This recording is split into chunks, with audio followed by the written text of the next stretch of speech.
Presidente de ALUEX, Juan José Caravaca.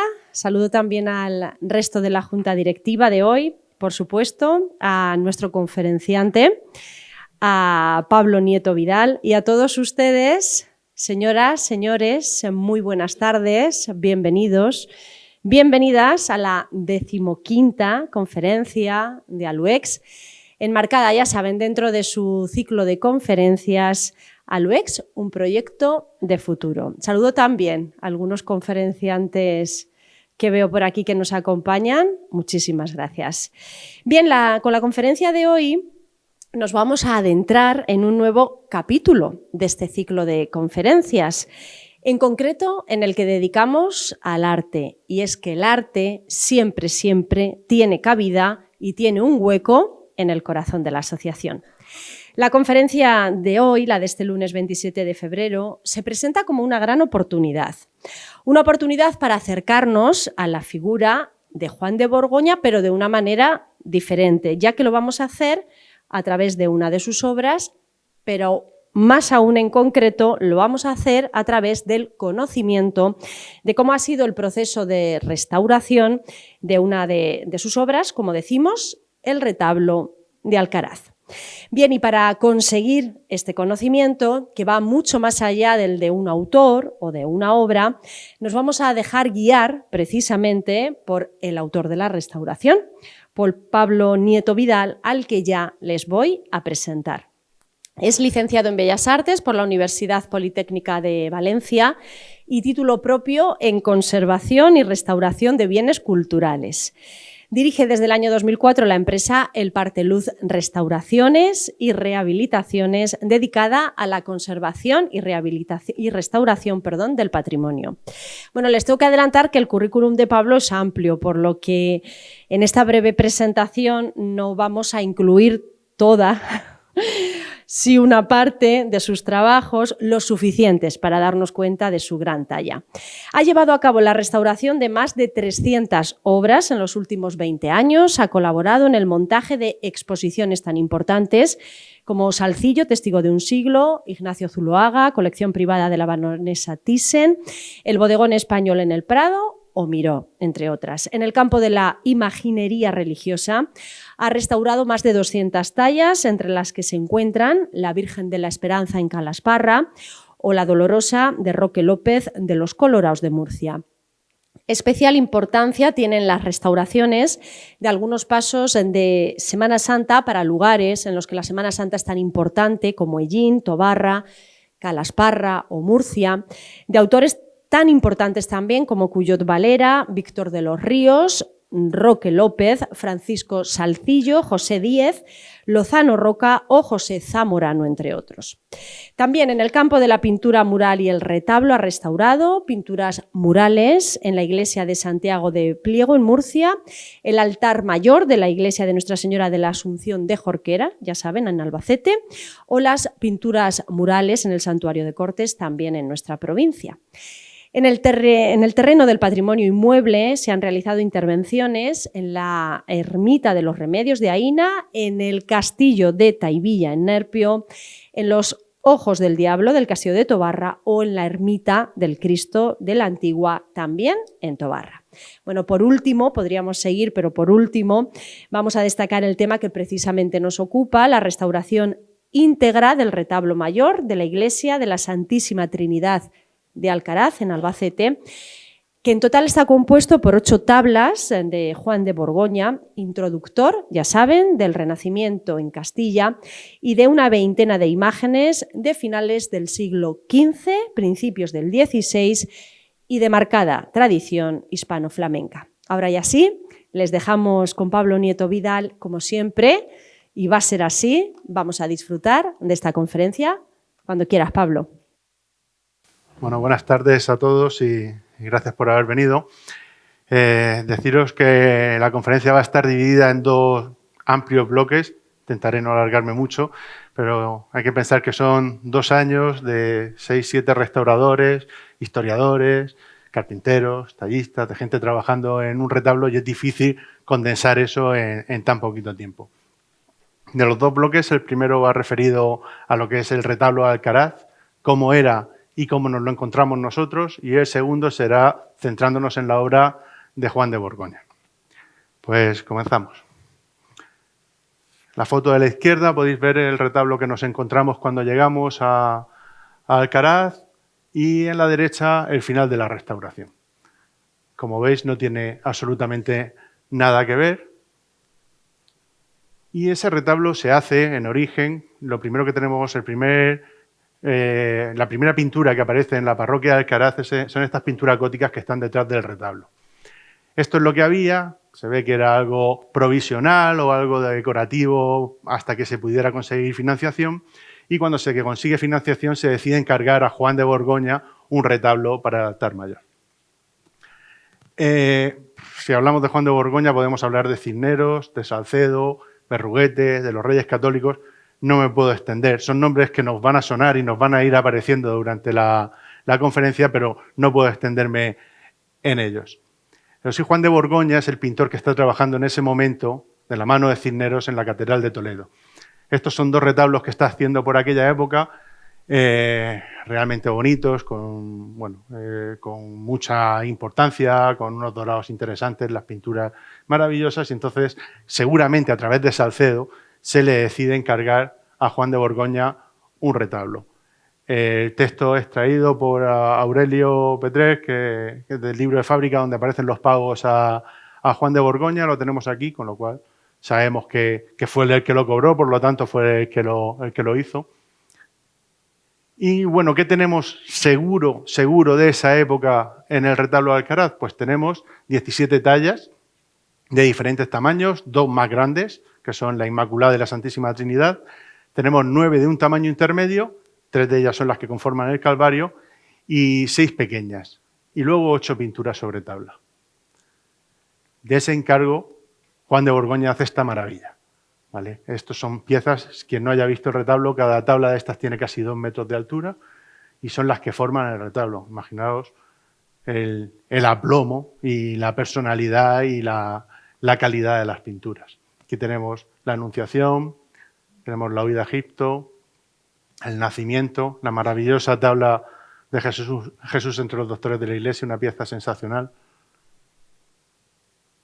La Epifanía, el descendimiento y, por último, la presentación de Jesús en el templo y la misa de San Gregorio. Estos 8 cuadros son los que tenemos ahora mismo en el retablo de Alcaraz. Pero es que aparte la calidad de las imágenes es terrible. Son imágenes buenísimas. Podéis ver aquí 2 de las tallas masculinas que nos quedan. Tenemos San Judas Tadeo y Simón Celote, dos piezas interesantísimas. Las imágenes, pues podéis ver plata corlada, oro fino, policromías exquisitas, movimientos ya que recuerdan un poquito al Renacimiento, aunque todavía tienen trazas góticas.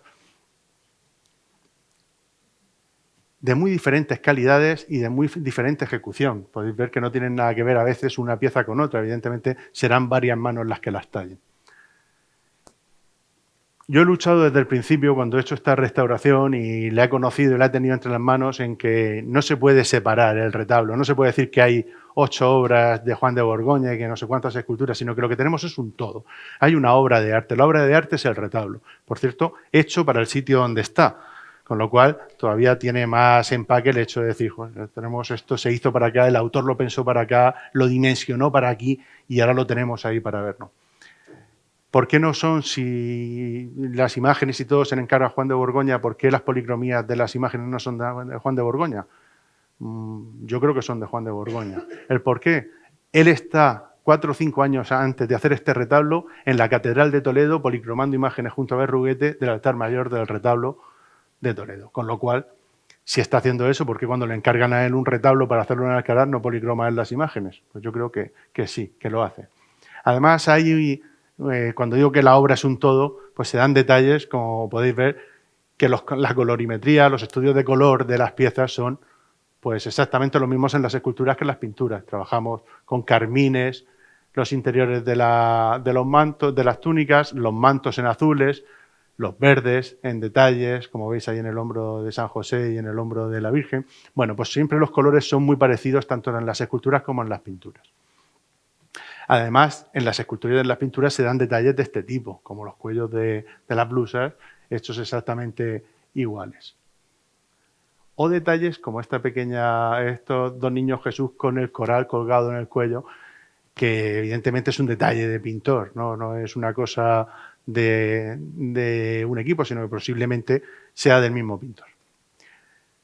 Me salgo un momento del retablo porque para mí esta es una pieza de las mejores que tenemos en la provincia, el llanto sobre Cristo muerto, atribuido a Copín de Holanda, pero es que las policromías y la talla se parecen tanto a las de nuestra pieza. Si veis la barba del Cristo del Calvario, veis que la barba es muy parecida, la caída de los ojos es súper parecida. Y las policromías de uno y otro son, fijaros, los carmines rojos en plata corlada con los rombos exactamente iguales, los pliegues de las mangas. Digamos que si no es del mismo autor, la escuela claramente es la misma.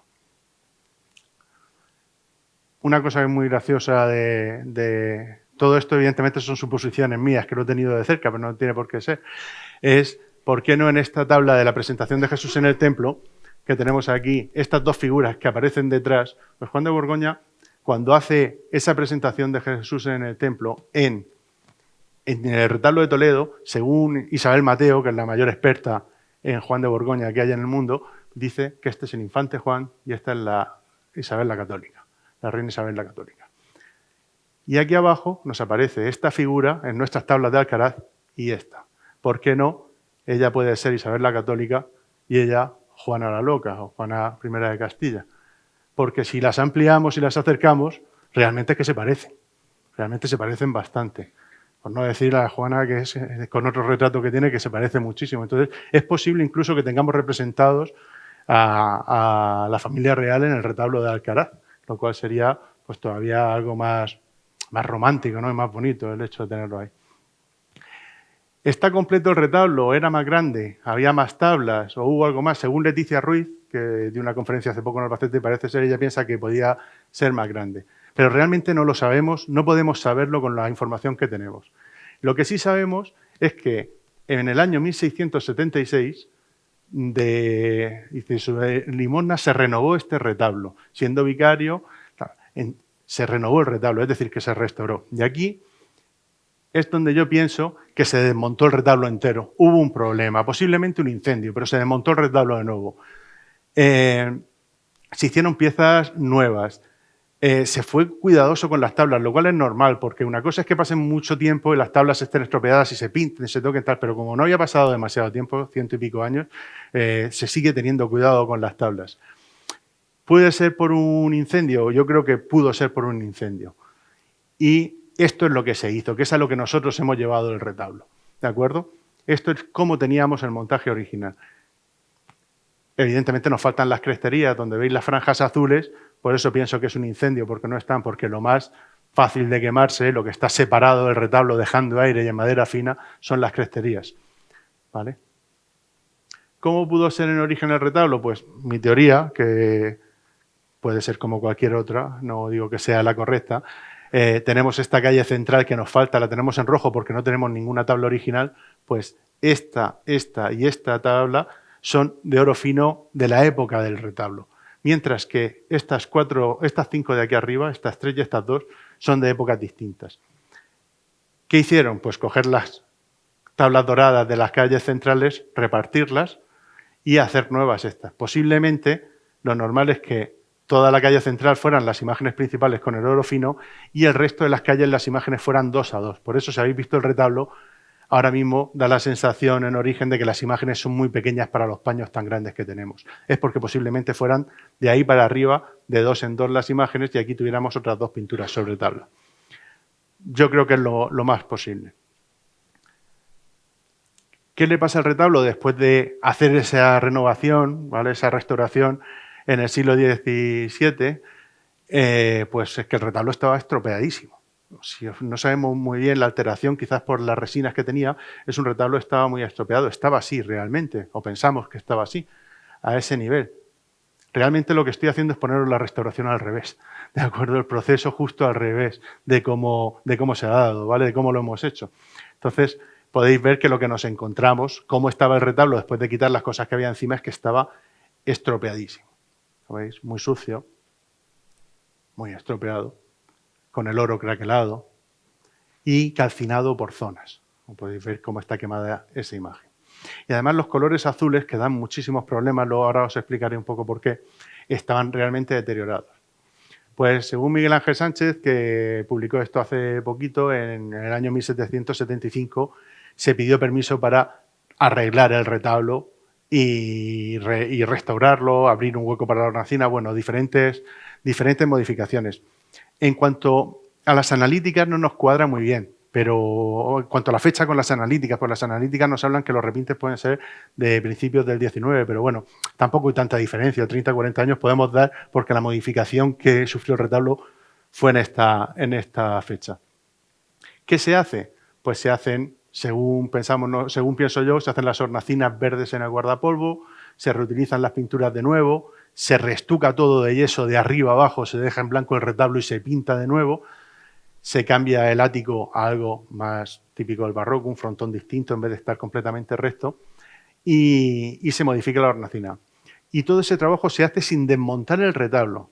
Imaginaos un retablo de casi 12 metros de altura, dejarlo en yeso blanco, lijarlo, dejarlo blanco entero y pintarlo de nuevo, pues eso se hace sin desmontar. ¿Cómo sabemos que se hace sin desmontar? Porque cuando desmontamos nosotros, los marcos que teníamos de los cuadros hechos por los pináculos nos dejaban al descubierto las obras originales de Borgoña. Es decir, que lo pintaron, lo enyesaron y lo pintaron todo in situ tal y como estaba. Aquí podéis ver otro de los detalles de los marcos protegidos, cómo estaba la obra protegida en perfecto estado de conservación y, sin embargo, lo que no estaba protegido, cómo estaba tan deteriorado. Se hace una hornacina nueva, mucho más típico del barroco, no el fondo plano que tendría en el Renacimiento. Se pintan hornacinas con marmoleado, típico del barroco, y las imágenes que estaban tan deterioradas se empiezan a tapar con yeso y se ocultan, y después del yeso se pintan, y aquí en este caso se pinta con esta pintura que es la que teníamos encima del cuadro cuando lo hicimos. Aquí podéis ver, cuando estábamos a mitad de limpiar, ¿vale? Esta es la parte del siglo XVIII, la que se repinta, y lo que se va tapando de Borgoña. Y así, poco a poco, se van tapando las imágenes, la pintura original y cómo el repinte del siglo XVIII se va cubriendo, o este precioso sonrosado, cómo se tapa con esa pintura del XVIII, posiblemente hecha por un pintor menor o aficionado, y los oros los tapa de azul, y termina con esos dos de los 8 cuadros, encima de los Borgoñas que teníamos. Y en ese momento se le pierde la pista a Borgoña, se le pierde la pista a las imágenes del siglo XVI y se pierde toda la estética que había preparado Juan de Borgoña. Este es otro de los cuadros que había encima. Como podéis ver, entre lo que os he enseñado al principio de Borgoña y lo que hay aquí, pues la diferencia de calidad es realmente notable. Luego llega el siglo XIX y vuelve a haber otra modificación en el retablo. Se coloca una crestería de hojalata por todo, cortinas azules con lunares, ahora las veréis, papel dorado sobre los fondos, pintura plástica en los pináculos dorados, y repintes en esculturas y en pinturas, como siempre, cada vez que subía alguien allí con la brocha, le daba una mano a las esculturas y a los cuadros, era normal. Aquí podéis ver la hojalata que daba la vuelta a todo el retablo del siglo XIX, o las cortinas de lunares que pintaron encima. Como digo, es la restauración al revés. Nosotros cogimos el retablo y fuimos quitando capas y encontrándonos esto, y yo lo estoy presentando desde cómo sería a cómo fue cambiando. Podéis ver que son monísimas las cortinas de lunares. ¿Vale? Se cambiaron las telas de las hornacinas. Y llega el siglo XX, ya para rematar. Entonces llegamos, pintan el retablo de verde y de purpurina de arriba abajo, se colocan telas nuevas en la hornacina, se vuelven, por supuesto, a tocar las esculturas y las pinturas. Se coloca la huida a Egipto, una pieza preciosa que viene de otra iglesia, se coloca en el centro del retablo, y se colocan los remates neogóticos. Aquí podéis ver la purpurina, el cambio del retablo, de todos los colores que estábamos viendo vivos y tal, pues como empieza todo a ponerse parduzo. Es curioso ver por qué un retablo tan bonito y con tanta modificación, casi cada 100 años se le tuvo que hacer algo. Es muy curioso, ¿no? Porque normalmente el deterioro no suele ser tan rápido en las obras. Pero bueno, así fue. La Inmaculada, que se volvió a pintar, Y aquí tenéis lo que decía, la huida a Egipto, que se coloca en el centro del retablo. Y a las imágenes se les pone una especie de crestería o de dosel encima, neogótico también. Y por supuesto se retocan las pinturas, como decía de nuevo. Y ese es el retablo realmente que nos encontramos nosotros cuando fuimos a restaurar el retablo de Alcaraz. Y eso es lo que os decía, que es tal y como quedó. Y ahora ya vamos a hablar un poco de la restauración y de Juan de Borgoña. Voy a cambiar y vamos a hablar de Juan de Borgoña. Realmente el pensar que podemos tener casi, no de la nada, porque estaban ahí, pero que de repente han entrado 8 pinturas sobre tabla y 18 esculturas posiblemente policromadas por su taller o por él mismo.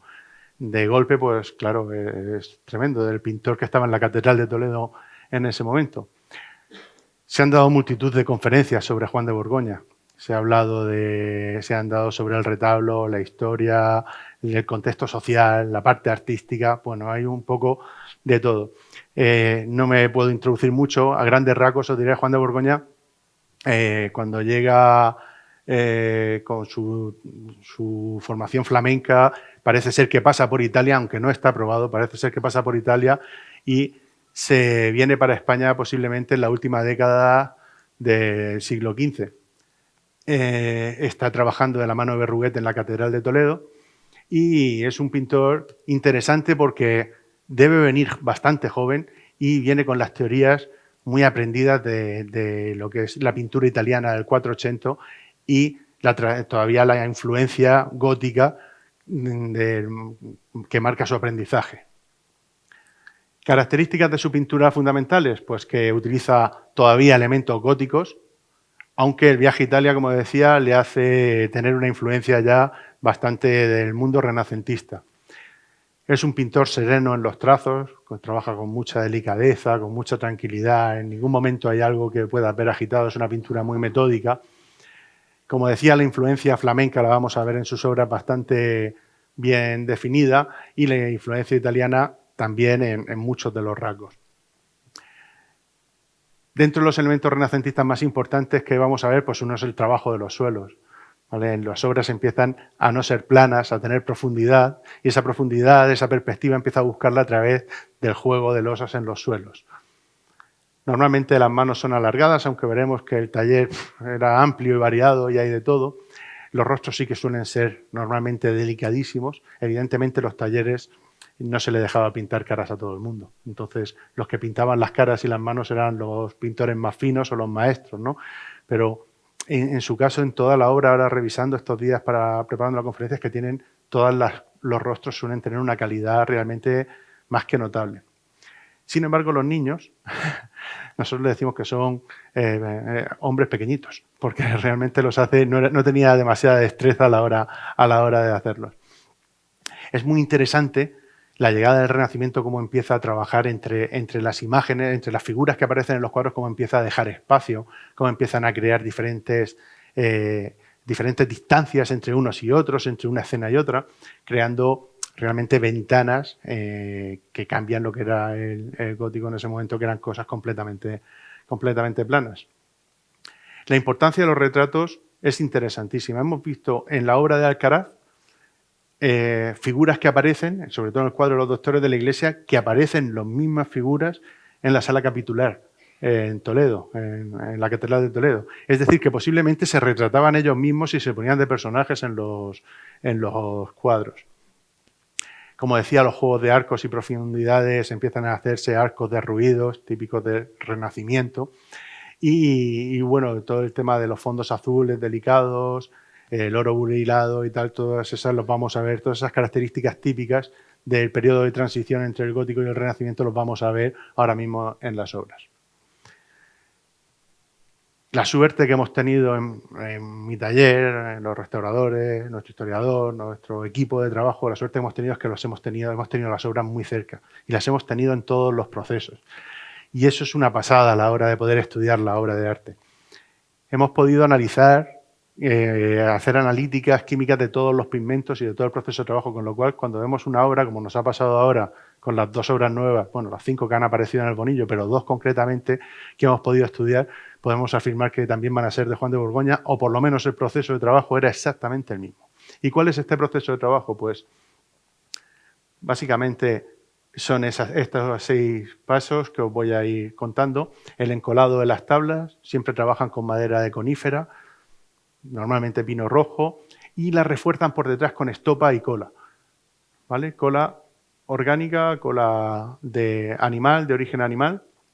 Y luego, otro detalle, otro inciso para que penséis que se trata de una obra global cuando hacen el retablo, encajan perfectamente estos listones de detrás de las piezas en la estructura del retablo. Es decir, que se pensó como un todo el montaje del retablo, las obras. No pintaron los cuadros y luego fueron y montaron, sino que toda la estructura coincidía de las tablas con el retablo montado entero. Aquí tenéis parte de la analítica, analítica completa. Hay que pararse en el 8. El 8 es la mano de yeso que os he contado antes que se le da en el siglo XVIII. En el 1775 se le da y se empiezan a pintar encima con óleo y barnices súper gruesos. Sin embargo, aquí, bueno, en todos los repintes posteriores, sin embargo, aquí, hasta el 7, esto es Juan de Borgoña. Esto es una preparación a base de yeso que ahora veremos, una primera capa de dibujo, una capa con pigmentos, como están molidos a mano, podéis ver los diferentes grosores del pigmento. Hay unas piezas más, claro, tendrían a uno allí machacando el pigmento, preparándolo, pues alguno lo picaría mejor que otro. Y luego las veladuras de óleo con el barniz oscuro que tenemos encima. Y os cuento cómo es cada uno. Aquí tenéis el mismo estrato pictórico de otra de las muestras. Fijar la preparación, cómo qué delimitada, qué forma de trabajar. Si cogemos ahora, y yo soy pintor, pero si cogemos ahora un cuadro de un pintor contemporáneo, no tiene nada que ver en la forma de trabajar en la que tenían estos pintores del Renacimiento, que todo es súper académico, todo dejando secar el tiempo preciso, todo es una pintura completamente distinta. Después de preparar ese yeso, hacía un dibujo preparatorio sobre el yeso, sobre el blanco. Aquí, por desgracia, teníamos la mano perdida, el óleo de la mano perdida, pero por suerte hemos podido ver cómo dibujó la mano con carbón, o con un carbón y luego la repasó con pincel, situando dónde iban a ir todas las sombras, todas las arrugas de la tela, por dónde iban a venir, dónde delimitaba el brazo, por dónde caía la parte de atrás. Es decir, que lo primero que hacían era con el cuadro en blanco, coger y hacer el dibujo, el esbozo, pues esto va a venir aquí, aquí vamos a poner este, luego otro. Y cuando lo tenían, lo repasaban con el pincel. Aquí tenéis otro dibujo preparatorio en una de las zonas que teníamos completamente perdidas, pues podéis ver la pechina dibujada, podéis ver por dónde iría la cúpula, dónde iría el arco, ¿vale? Todo eso está dibujado todo sobre el yeso y es lo que les hacía tener la preparación para luego poder pintar, todo delimitado para luego poder pintar. Esta fotografía que es súper interesante, podéis ver el dibujo con carboncillo, cómo va por aquí, por debajo, cómo transparenta ahí en las manos dibujadas, ¿lo ves? Cómo transparenta la mano dibujada sobre el cuadro. Y en la túnica roja, que también teníamos perdida de Baltasar, pues podéis ver el dibujo, fijaros. Esto es lo más oscuro, lo raya de esta manera. Esto es lo intermedio, lo raya aquí. Aquí se acaba. Entonces él mismo dibuja y sitúa cada uno para que cuando luego vayan a trabajar, tenerlo todo más o menos situado.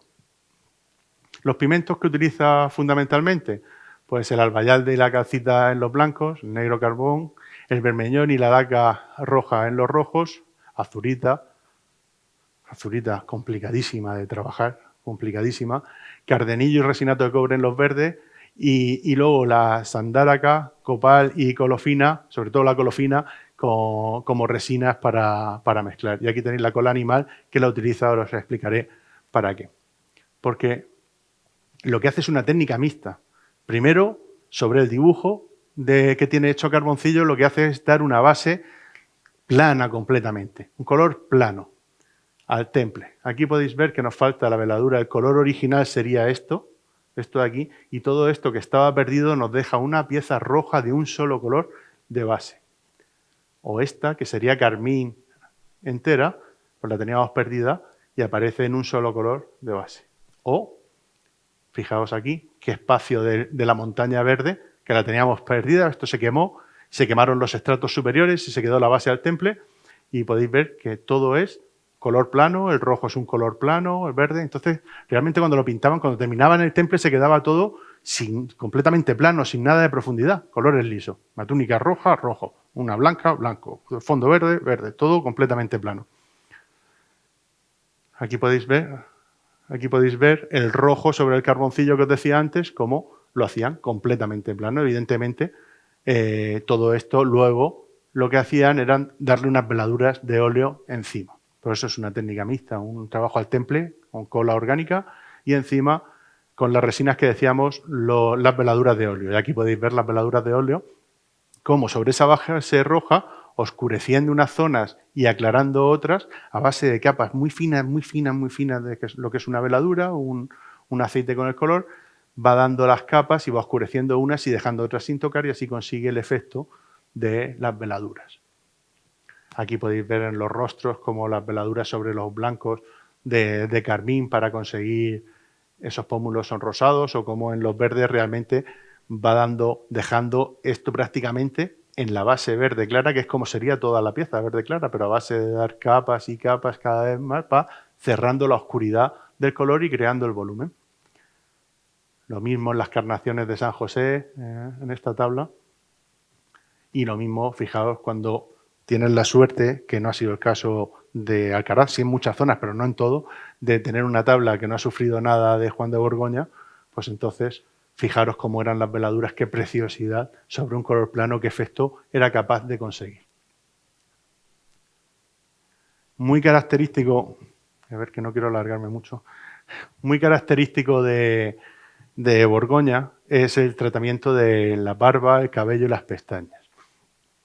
Aquí podéis ver, fijaros lo que hacía, sobre una base gris, toques de oscuro y pinceladas muy finas, muy finas, muy finas, creando los volúmenes en curva, pues, o cómo está tratado ahí para conseguir el volumen del cabello. Esto es muy típico de Borgoña. Fijaos qué semejanza hay entre este trabajo y este. Podéis verlo, las curvas, ¿vale? Cómo están trazadas y cómo están aquí. Fijaros los brillos claros ante el oscuro, unos brillitos muy claros que es lo que hacen conseguir que tenga esa profundidad y ese que se vea tan mullido y con ese movimiento tan bonito. Tiene también otra forma de hacer en unos cuadros las barbas, que es, que no sabemos si es él o es un compañero o es alguien del taller, pero bueno, hay otra manera también muy peculiar que la hace con el pincel más fino, como más arrugada, como podéis ver aquí, como más desordenada, como tenemos en estas dos piezas, pero no es lo habitual.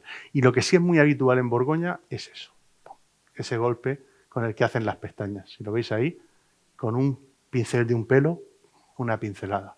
Y lo tenemos en muchos sitios, fijaos ahí, como la manera, qué delicadeza, ¿no? A la hora de pintar, pum, poner el pincel me parece un toque magnífico. Y otra de sus características fundamentales es los fondos, dorados, como podéis ver, siempre con burilados y con este tratamiento de los dibujos por fuera, o bien con motivos vegetales, con motivos frutales, depende, con bueno, un poco de todo.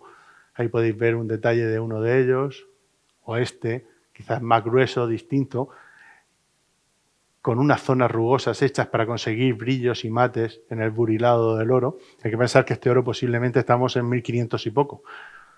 Posiblemente sea oro que viene de las Américas de especial calidad y oro muy bueno. Y también utilizan la plata, ¿de acuerdo? Hay zonas de plata que utilizan que le dan una veladura por encima, se llama corlar la plata, le dan una veladura amarilla por encima, cristalina, y consiguen el aspecto de oro. Tiene de bueno que es mucho más barato y el aspecto es prácticamente igual. El problema es que con el paso del tiempo el oro es súper estable y la plata, como los collares, se pone negra muchas veces y si la corla no protege bien, pues la alteración, como podéis ver, es muchísimo mayor. Como decía, estamos a caballo entre el gótico y el renacimiento y cómo conseguir profundidad, la manera más interesante para conseguir profundidad, para conseguir que haya espacio, pues en los suelos. La fotografía está un poquito borrosa, pero bueno, podéis ver cómo en el suelo hace un juego de diferentes losas creando una perspectiva a veces más acertada y a veces menos, pero fijaros, de diferentes tipos, pero siempre jugando con la idea de hacer las líneas de fuga y de las perspectivas para conseguir un poquito de profundidad. Aquí tenemos otra, está en proceso de restauración, y aquí podéis ver otro juego completamente distinto. Y en una de nuestras tablas de Alcaraz, en la Anunciación, fijaros cómo juega ya descubriendo los trucos de la perspectiva con las losas mucho más horizontales y pequeñitas ahí, mientras que los dibujos los hace más grandes aquí. Pensad que en el gótico normalmente era un paño dorado liso y la figura puesta delante de pie. No teníamos nada que ver no tiene nada que ver con esto. Otro recurso, más que truco, recurso que utiliza el pintor muy a menudo en sus obras es este. Colocar una pequeña montañita con plantas delante y el juego de piedras de diferentes tamaños que se van alejando y moviendo por el camino. Así consigue también crear un espacio, una distancia. Podéis ver aquí, lo podemos ver también en la tabla del nacimiento de Alcaraz. Podemos verlo en la huida de Egipto. Como veis, es un recurso al final, es un recurso del pintor. Si pones algo en el primer plano bien dibujadito y tal, pues todo lo que pongas detrás consigues que se aleje y consigue crear profundidades. Y por último, una vez que conocemos un poco cómo ha ido creando las obras, creando la perspectiva, los procesos de trabajo, cómo iba haciendo, lo último que hacía era barnizar las piezas. Para eso utilizaba la resina de colofina, podéis ver aquí un trozo limpio y una zona completamente sucia de barniz que no habíamos limpiado todavía. Como digo, es un barniz que se alteró muchísimo, se puso muy amarillo, posiblemente por el calor de algún incendio. Aquí podéis ver, durante el proceso de limpieza de las obras, pues podéis ver una parte ya en proceso de limpieza bastante limpia y una bastante más sucia. Todas las obras, esto es del proceso, del proceso de limpieza del retablo, cuando estábamos limpiando con hisopo, os enseñaré alguna, pero es que las esculturas también tienen este barniz, si veis una parte limpia y una parte bastante más sucia de barniz, es decir, que el mismo tratamiento y los mismos pigmentos y todo lo que utilizaban para las tablas está reflejado también en las esculturas.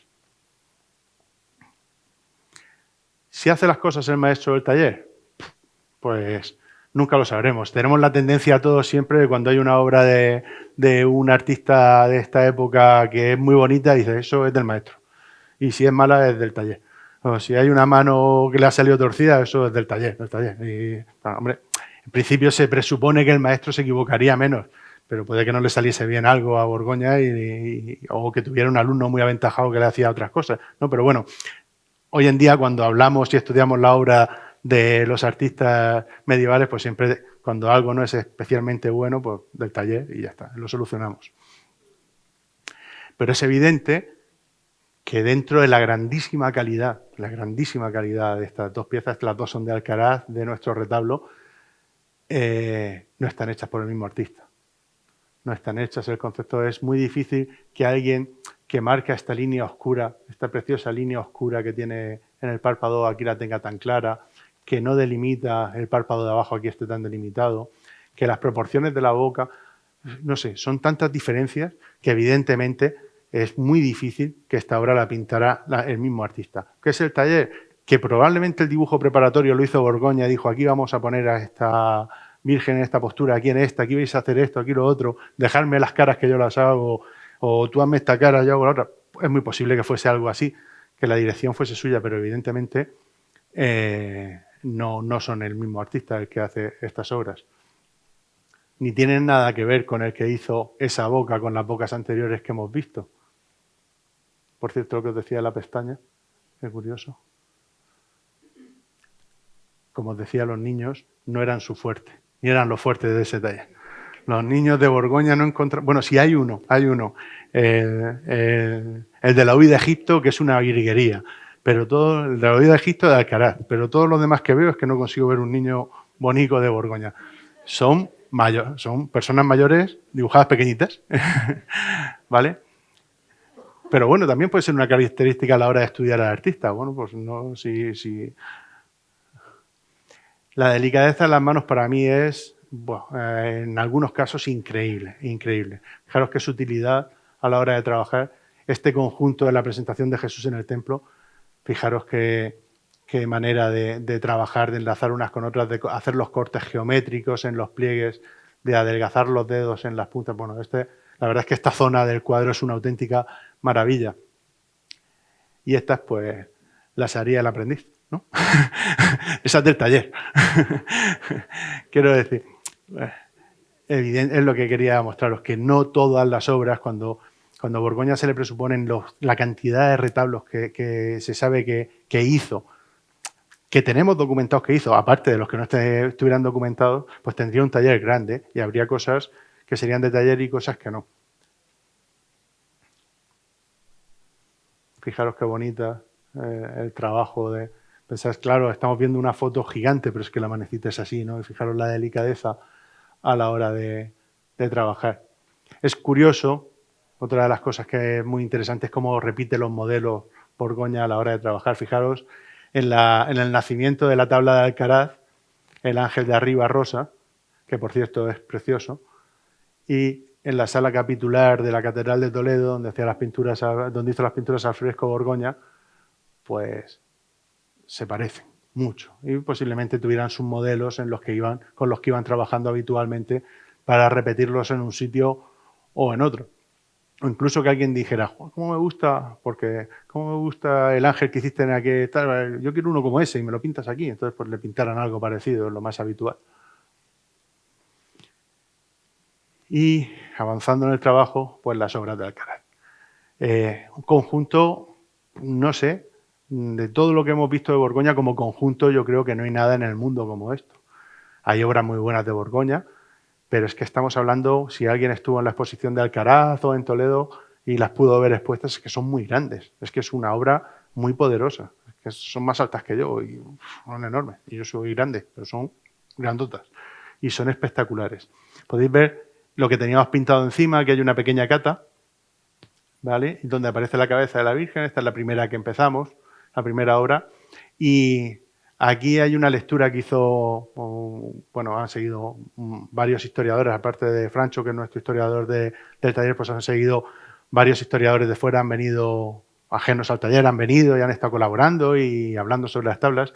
Y me gustó mucho una lectura que hizo Luis Guillermo sobre esta tabla, Luis Guillermo García Saúco, que hablaba de la influencia italiana en esa pieza, por la inclinación de la cabeza, de la influencia flamenca, por la rigidez de los pliegues, la zona dorada que recuerda al gótico, la perspectiva que recuerda al Renacimiento, con una tabla en la que se puede hacer una lectura de periodo de transición artístico increíble, increíble.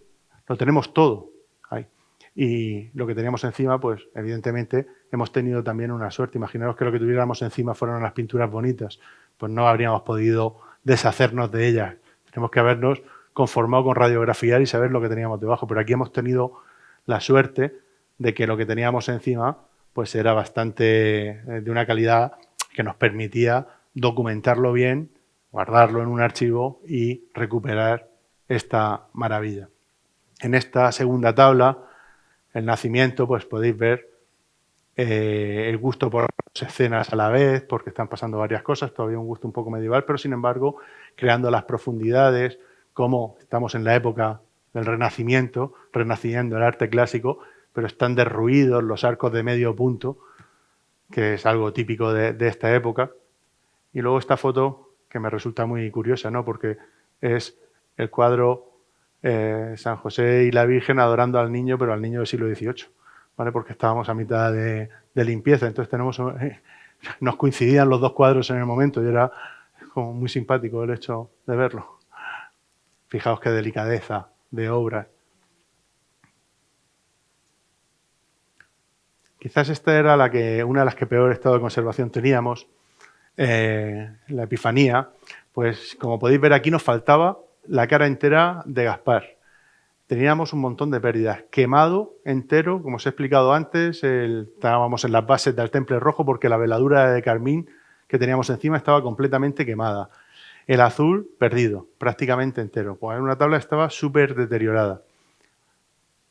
¿Pero qué hicimos? Pues, oye, pues vamos a mantenerlo el proceso de trabajo. No tocamos aquí, simplemente limpiamos y dejamos que se vea cómo era todo el proceso de trabajo de Borgoña.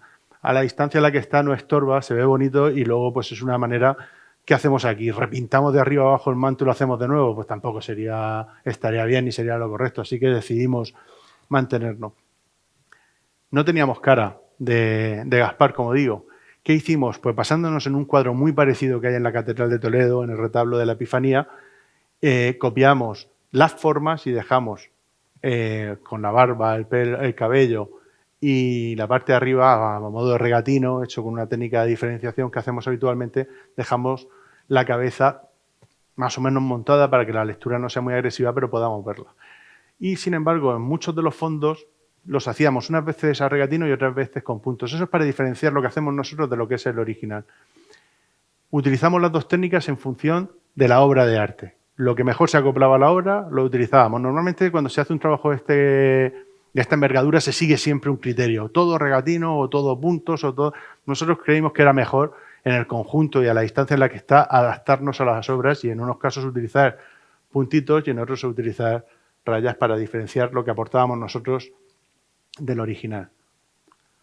Fijaros en la presentación de Jesús en el templo. Esto es una pieza magnífica, como decía, posiblemente con la reina y Juana, con aquí una entrada de luz en un arco que genera un espacio enorme detrás de la escena, el arco que corta adelante, si fijáis, todos los recursos para crear espacio en la escena. Otra de las características del Renacimiento que se van dando entre... Bueno, termino pronto, lo prometo.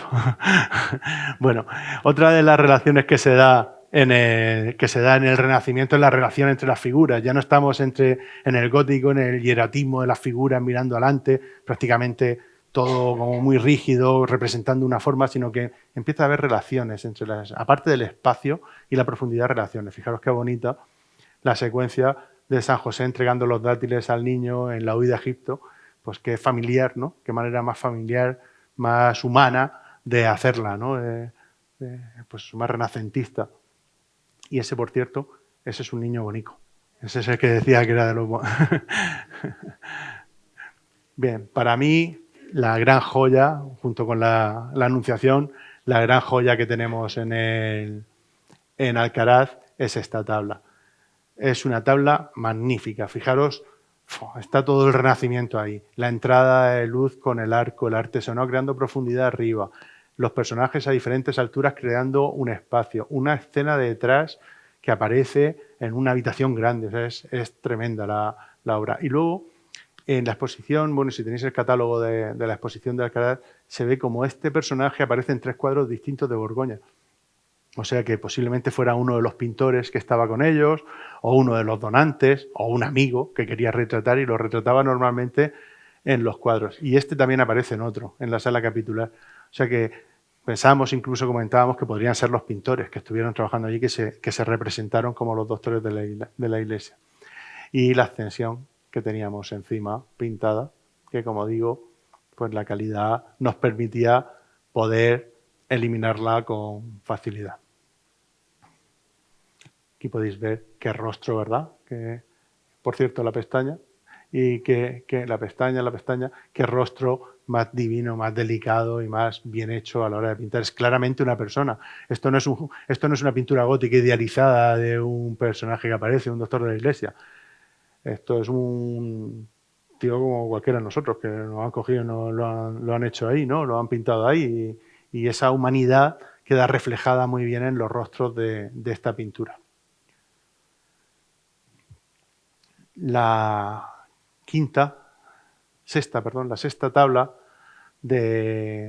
séptima tabla de si seguimos el recorrido lineal e iconográfico que tiene el retablo, es el llanto sobre Cristo muerto. Esta pieza tiene 2 características muy interesantes. Está colocada a la derecha, en la zona media del retablo, en el segundo cuerpo, y es muy interesante que si trazamos una línea aquí, tenemos una zona súper deteriorada, en la que solo nos quedan las bases de monte, las bases de rojo, las bases de cielo, todos los temples que os decía, esa aplicación al temple que hacía primero plana, nos queda eso y nos faltan todas las veladuras. ¿Por qué? Por calor. El incendio le afectó a esa zona, seguramente fue en la zona central y afectó solo uno de los incendios a la zona central del retablo y no se fue hacia los extremos. Por eso la zona de los extremos la tenemos con los pliegues. En vez de esto, si fuese al mismo nivel que esto, sería rosa, chicle, todo liso. Esto sería marrón, liso. Y sin embargo tenemos todas las veladuras encima que nos componen las telas perfectamente de todo. ¿Por qué? Porque esa zona no se quemó y esa zona se conservaba perfectamente. Además, puestos a fantasear un poco, porque Nicodemo sale representado con un martillo dorado. Pues, podía ser alguien el donante de la obra o podía ser alguien de la familia real que quisieron que lo representara, o el artista quiso, igual que pensamos que quiso hacer con la reina y con Juana la Loca, quería hacer eso, pudo tener un detalle aquí. Pues podría ser, realmente. Es un retrato, que es un retrato está clarísimo. Y que lleva ropa más noble que los demás, también. Y que lleva un martillo con oro fino dorado, también. Con lo cual es muy posible que él sea alguien importante en este retablo. Y la última de las tablas de Alcaraz, la Misa de San Gregorio, pues otra pieza sensacional. Si es que las he tenido tanto tiempo tan cerca que les tengo cariño a todas. Pero bueno, esta realmente es que el terciopelo, fijaos qué calidad, es que parecen las telas, parecen realmente que tienen la textura, dan ganas de tocarlas y acariciarlas porque parece que son suaves. Luego es muy interesante esta tabla. Esta sí que está a caballo entre el gótico y el renacimiento.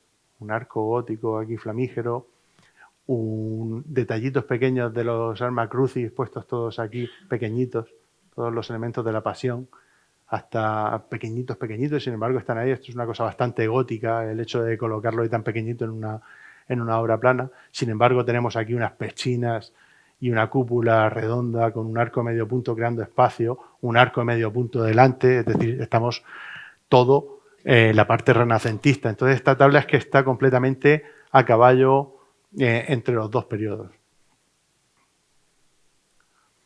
Y luego termino con unas pequeñas muestras del proceso de restauración que hemos seguido.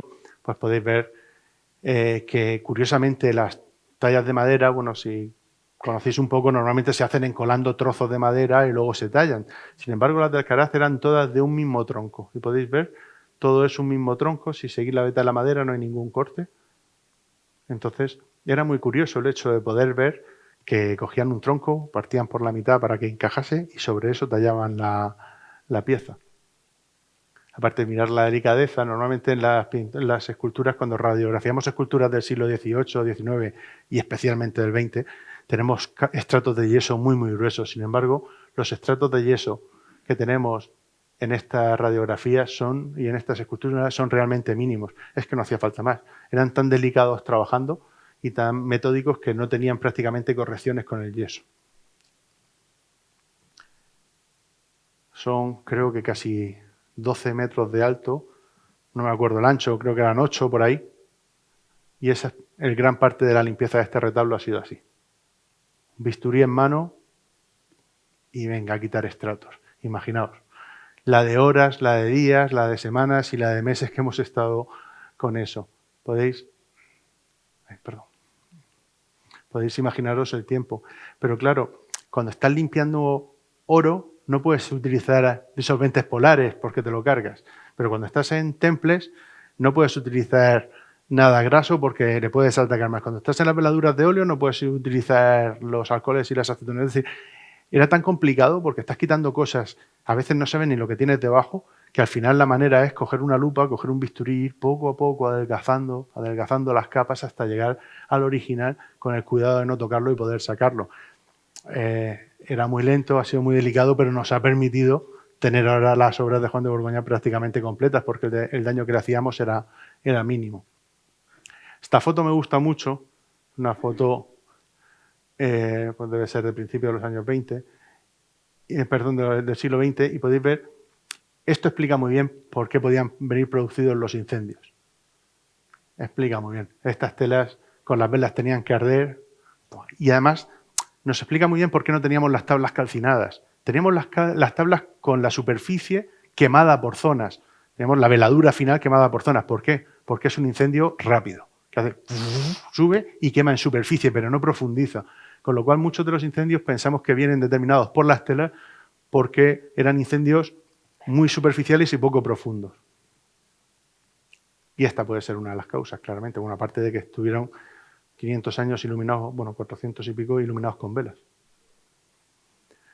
La suerte a veces es que los incendios protegían, cuando teníamos el yeso encima y la pintura, pues protegían el original. Y aquí se quemó la parte de fuera y, sin embargo, la de dentro la teníamos perfectamente conservada. A veces nos sirvió esa protección, ese yeso y esa pintura que le dieron encima, nos sirvió para poder proteger el original que teníamos debajo. Este es el proceso de consolidación. Ahora veréis, es cuando inyectamos la cola, cuando hay zonas levantadas que se están despegando de la madera, de pintura, lo que hacemos es inyectar una cola, ¿de acuerdo? La inyectamos que penetre en la capa de abajo, si os acordáis del yeso, la primera estrato de yeso, pues ahí inyectamos cola y planchamos con una planchita. La planchita es muy pequeñita, como veis, como un dedo, y esta es de las grandes. Lo que hacemos es planchar y secar apretando y volvemos a pegar lo que se está levantando otra vez en el cuadro, de tal manera que conseguimos estabilizarlo y que no se pueda perder en el tiempo. Es el proceso de consolidación, es la esencia de la restauración, porque lo fácil es darle con el dedo y luego pintar encima, eso es un minuto, y consolidar un trozo así te puedes tirar un día. Entonces, la esencia de nuestro trabajo es luchar por conservar eso. El proceso, como veis, pues asentando, bajando todas las craqueladuras. Luego está el proceso de estucado, y es cuando hemos recuperado todo el original. Las zonas que tenemos perdidas, estucamos con una solución de estuco muy parecida al original, muy parecida. Era una cola orgánica con un yeso mate, con el que sabemos utilizar, un carbonato, y en el mismo trabajo luego se lija, se deja a nivel y sobre eso es sobre lo que pintamos. Estas fotos me encantan, ¿no? Fijaros, esto es parte del original de una manga de una de las piezas. 1, 2, 3 y 4 capas de pintura encima del original renacentista que tenía. Este es de los sitios que se levantaron y llegaron, que pillaba cerca y cada siglo cuando restauraban daban un brochazo encima. Y esta es una de las zonas. Bueno, esta es la maravillosa Inmaculada, una pieza sensacional. Aquí podéis ver cómo estábamos retirando toda la pintura azul, que al principio os decía que pintaron encima. Claro, era, como decía, el proceso al revés. Y cómo recuperamos todo el oro fino que teníamos debajo. O cuando empezábamos la limpieza, pues fijaros, dentro del repinte, cómo éramos capaces de, ya digo, con mucho bisturí, mucha paciencia, eliminar todos los estratos y llegar a la parte original debajo prácticamente sin alterar. Donde teníamos alteraciones, pues ya las teníamos. Donde teníamos abrasiones, las teníamos, pero éramos capaces de recuperar una cantidad importantísima de material original. Os decía la foto que tanto me gusta. Y luego, pues un antes y un después de algunas fotos. Fijaros lo que teníamos, fijaros el rostro y fijaros la pieza que teníamos debajo. Esta pieza mide como 1,70. Si no la habéis visto, es impresionante. Es una pieza de una calidad increíble. Fijaros que no hemos dorado nada. Todo lo que veáis en el retablo, si lo habéis visto, todo lo que estáis viendo aquí, no hemos puesto nada de oro.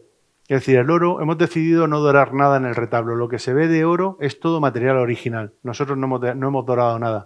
Decidimos hacerlo así porque cuando se trata de unas piezas de este nivel y esta categoría y de esta época, lo último que queremos es dejarlas como nuevas. Lo que queremos es que se pueda ver el material original de la obra. Entonces, bueno, pues si teníamos pérdidas, pues teníamos pérdidas. Si teníamos abrasiones, abrasiones. Si aquí nos faltaba un trozo de oro, nos faltaba. Pero la lectura de la pieza se puede hacer completamente. Sí que en algunos casos, lo que es como en esta pieza, fuimos más intervencionistas en los rostros, pero evidentemente estamos en una iglesia, estamos en un altar mayor, pues lo que no puede ser es que nos falte un trozo de cara de la Virgen, es decir, también estamos dedicados al culto, está dedicado al culto. Y lo que estamos haciendo es respetuoso, lo hacemos con regatino, es reversible, es reconocible, lo hacemos con respeto, o sea que no estamos haciendo nada malo, pero sí que es cierto que cuando estamos en un altar mayor pues no podemos tratar las obras igual que cuando van a un museo. Esto es una obra de culto, es una obra de devoción y tenemos que ser un poco más intervencionistas a veces. Fijaos el cambio de lo que teníamos y lo que ha aparecido debajo.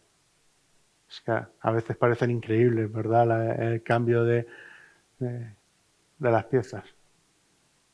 como os decía, la gran herramienta de trabajo de este retablo ha sido el bisturí.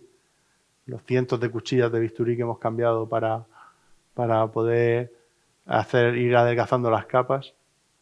Y algunos detalles también de las esculturas. Fijaros, cuando hacíamos la cata que de repente nos encontramos el oro ahí debajo, ¿lo veis? Y pues luego debajo al limpiarla, ya digo, si miráis esto, todo ese oro es original, no hemos dorado nada, ¿eh? Todo ese oro es original. Fijaros cómo estaba tapado en rojo y verde, todo. Y sin embargo está abajo. Fijaros los ojos y mirad la mirada, el trazo de la barba, todo completamente distinto. Fijaros un antes y un después de la pieza, lo que os decía. Fijaros ya la postura, ¿verdad? Cómo se ve la postura un poco renacentista, que empieza a tener un poquito de movimiento la figura, ¿vale? Ya no es la rigidez del gótico. Fijaros, no sé, el cabello dorado, la plata corlada. Es decir, puede haber algo más rico. ¿Qué costaría el retablo de Alcaraz en su día? Vamos a ver, puede haber algo más rico en las esculturas que oro fino para todo y plata corlada para todo, que encargárselo a Juan de Borgoña, que es el pintor que está en la Catedral de Toledo. O sea, lo que llega, la obra es una obra excepcional, ¿eh? Y lo que tuvo que ser en ese momento, hacer ese retablo en Toledo y traer ese retablo y montar en Alcaraz esa joya, tuvo que ser algo increíble. Estamos en 1501, 1502. Es que es 1503, es una cosa increíble. Hay incluso quien piensa que se pudo hacer en Alcaraz. Lo que es más probable es que se montara en Alcaraz. Pero solo el traslado tuvo que ser.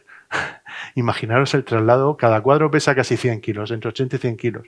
Ahora mirar todo lo que hay ahí de madera, tuvo que ser. Imagino que colaborarían con algún carpintero o un ebanista de Alcaraz y tuvieron que hacer el montaje, partirlo aquí. Y para terminar, las últimas dos aportaciones que hemos hecho al retablo son estas dos piezas que veis aquí. Como sabéis, estaba en rojo completamente, lo dejamos en rojo porque no teníamos nada original. Y al final lo que hemos hecho, puesto que era demasiado llamativo, y una restauración no creo que debe ser muy respetuosa, pero no debe llamar más la atención el rojo que el resto del retablo. Pues lo que hemos hecho en este caso es utilizar una de las piezas barrocas que coronaba el retablo, la hemos restaurado y la hemos puesto en este punto, y el sagrario, evidentemente, estamos en el altar mayor de una iglesia y tiene que haber el sagrario, pues la peana del sagrario la hemos realizado utilizando piezas del siglo XVIII de las que se reutilizaron en ese momento, con lo cual la aportación nueva que hemos hecho al retablo, la única aportación que no es del siglo XVI que hemos hecho al retablo, está hecha con piezas que se añadieron en el siglo XVIII y es una manera un poco romántica de decir, oye, que esto también fue del XVIII en un momento determinado que tuvo otra estética. Y aquí podéis ver cómo ha quedado el montaje final del retablo ya terminado.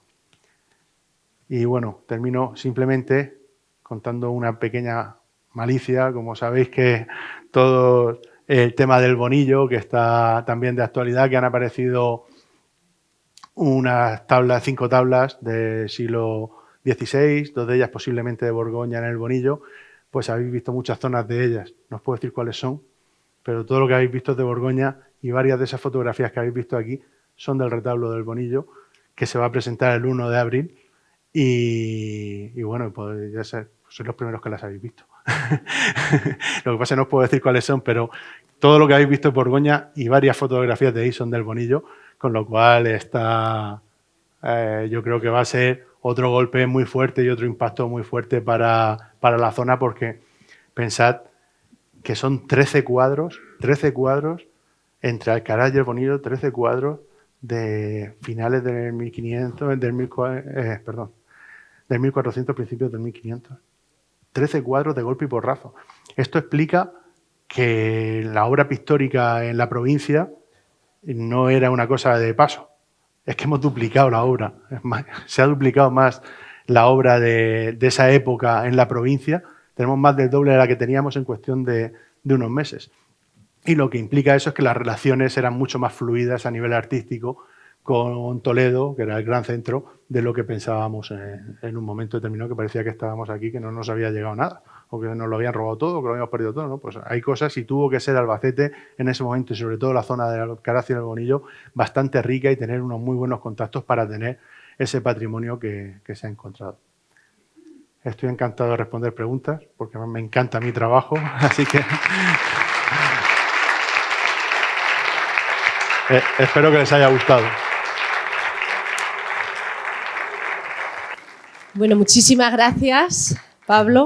Gracias Muy interesante. Gracias por la primicia también, que la tenemos. Y bueno, sí, vamos a abrir un pequeño turno de preguntas y respuestas por parte de Pablo hacia las preguntas. Ya saben, levantan la mano. Sí. Bueno, le doy el micrófono.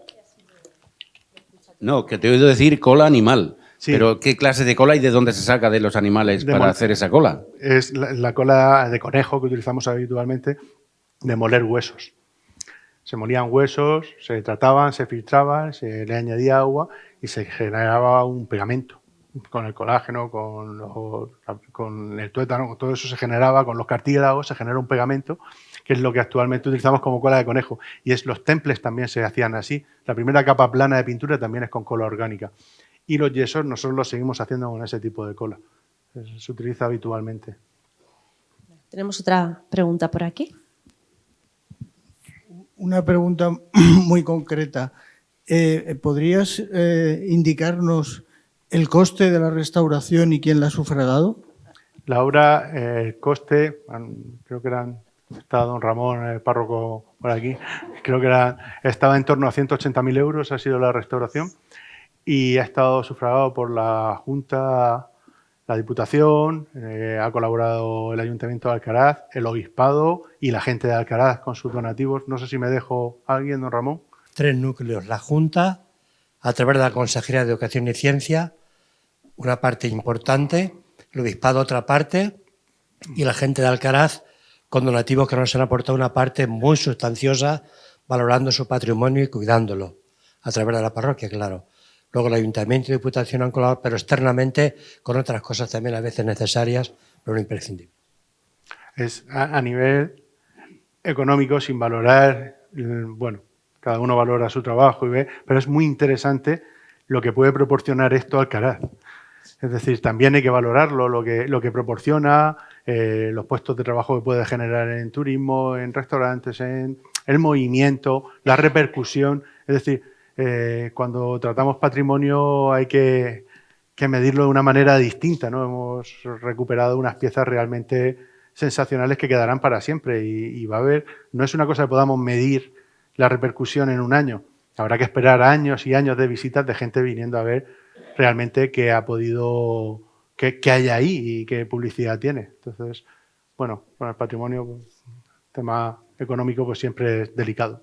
Más que preguntar, quería resaltar un aspecto muy importante en todo el proceso. Por una parte, la colaboración interinstitucional, tanto pública como privada, civil y religiosa. Y por otra parte, colaboración con la institución y la ciudadanía, que es importante.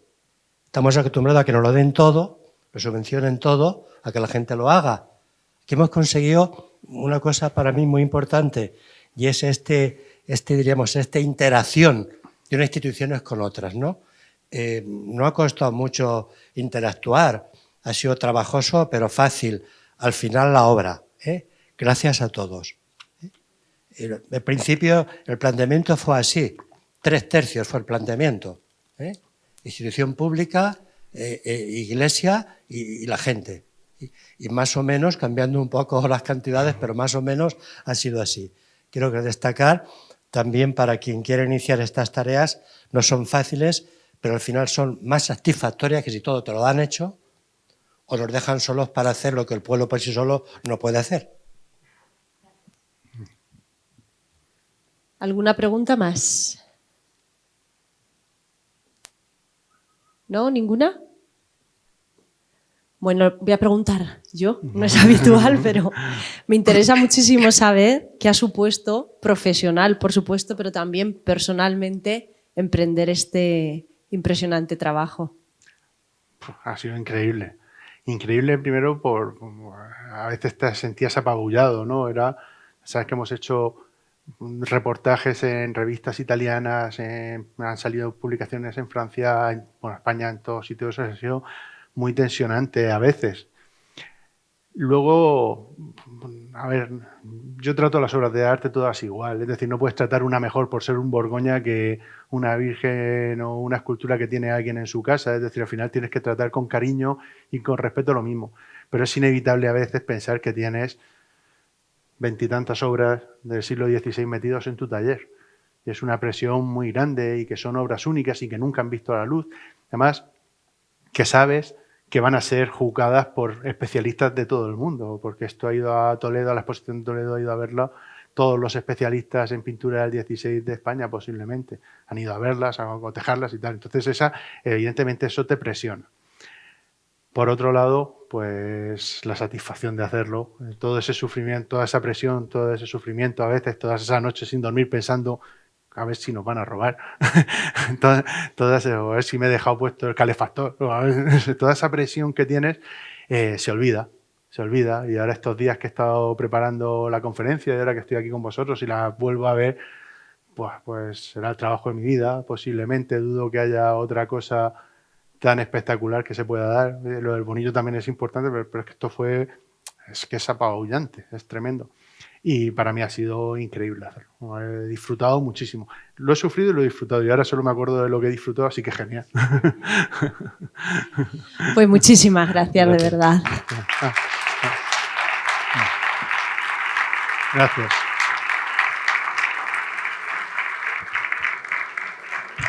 Vamos a pedir a nuestro presidente, a Juan José, por favor, que nos acompañe en este escenario. Pablo, por favor, si se coloca delante, a su lado, porque le quería hacer entrega de este obsequio, este símbolo de la asociación, que crece y crece con cada conferencia. Y mientras tanto, le recuerdo que nos volvemos a ver el próximo lunes, 6 de marzo. En esta ocasión, la conferencia correrá a cargo de nuestro querido Diego Quirós, licenciado, ya saben, en Historia Medieval, y versará sobre la cúpula de la Catedral de Florencia. Así que les esperamos, no se la pierdan. Gracias.